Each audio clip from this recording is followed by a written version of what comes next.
केंद्र की नरेंद्र मोदी सरकार ने एक बड़ा फैसला लिया है। केंद्र सरकार ने देश में जाति जनगणना कराने की बात कही है।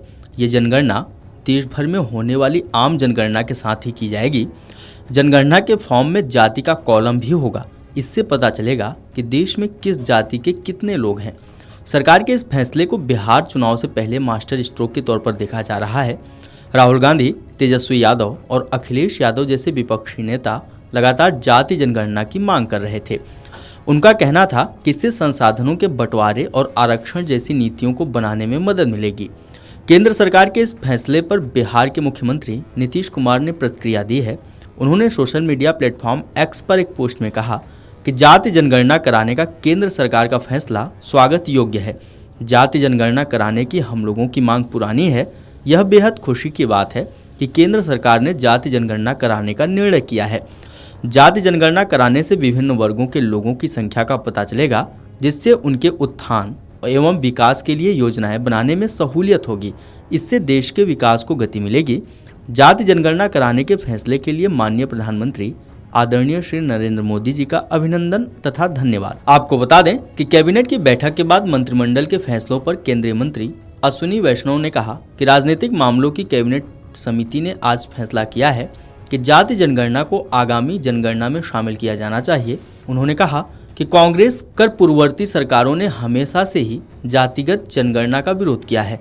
आज़ादी के बाद से ही जाति को जनगणना की किसी भी प्रक्रिया में शामिल नहीं किया। 2010 में तत्कालीन प्रधानमंत्री दिवंगत मनमोहन सिंह ने लोकसभा में आश्वासन दिया कि जातिगत जनगणना को कैबिनेट के सामने रखा जाएगा। इसके बाद एक मंत्रिमंडल समूह का गठन किया गया।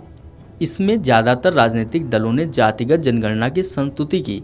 इसके बावजूद भी कांग्रेस ने महज खानापूर्ति का ही काम किया। उन्होंने महज सर्वे कराना ही उचित समझा। केंद्रीय मंत्री अश्विनी वैष्णव ने आगे कहा कि यह अच्छी तरह से समझा जा सकता है कि कांग्रेस और उसके इंडी गठबंधन के सहयोगियों ने जाति जनगणना को केवल एक राजनीतिक उपकरण के रूप में इस्तेमाल किया है।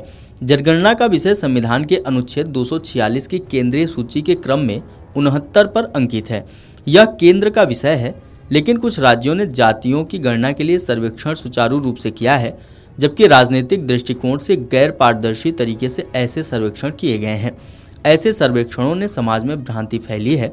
यह सुनिश्चित करने के लिए कि हमारा सामाजिक ताना बाना राजनीतिक के दबाव में ना आए, हमें जाति जनगणना के लिए एक मंच तैयार करना चाहिए। इससे यह सुनिश्चित होगा कि समाज आर्थिक और सामाजिक दृष्टि से मजबूत होगा और देश का विकास भी निर्बाध रूप से चलती रहेगी। आपको बता दें कि जनगणना 1951 से प्रत्येक 10 साल के अंतराल पर की जाती थी, लेकिन 2021 में कोरोना महामारी के कारण जनगणना टल गई।